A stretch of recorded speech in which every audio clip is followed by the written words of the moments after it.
Michel Onfray, vous la sentez, cette colère qui monte en France? Est-ce que vous pouvez la comprendre du coup, ou au contraire vous vous dites bah non, en fait il faut Non, s'y plier, il faut être docile? non, je comprends la colère parce que il y a de l'incohérence et les gens ont envie de cohérence. D'abord, ils ont envie d'autorité. Ils n'ont pas envie, moi par exemple, dans mon petit village natal à Chambois, il y a un monsieur qui est allé chercher du lait pour son fils l'autre jour. Il a dû faire 200 mètres à pied, il s'est fait choper par la police et 135 € d'amende. Et puis vous avez des gens, à la télévision, on les voit, hein, qui font de manifestations contre les violences dites policières ou les dites violences policières.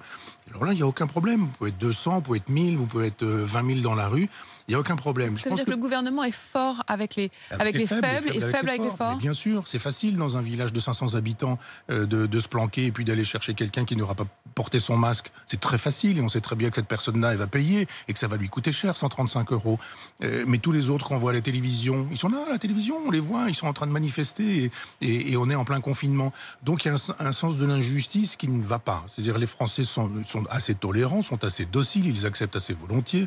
Les revirements, Salomon nous disant le masque n'est pas utile, il n'est pas nécessaire. On découvre aujourd'hui que, évidemment, il n'avait pas fait le nécessaire pour le recommander. Donc, les gens pourraient être dans la rue, pourraient vraiment se fâcher, pourraient être vraiment très en colère. Ils ne le sont pas. Je trouve qu'on a un grand peuple en France quand même.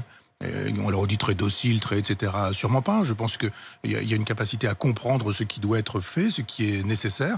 Simplement, il y a de l'incohérence. Les stations, par exemple, de ski qui sont fermées, c'est pas cohérent pendant que les supermarchés sont ouverts. Enfin, si, il y a une cohérence. Il y a une cohérence. On voit bien quand il s'agit de toucher aux grands groupes, à ceux qui déjà peuvent faire face et ont déjà beaucoup d'argent. Il n'y a pas de problème. C'est ce que vous disiez tout à l'heure. On est fort avec les faibles avec les forts.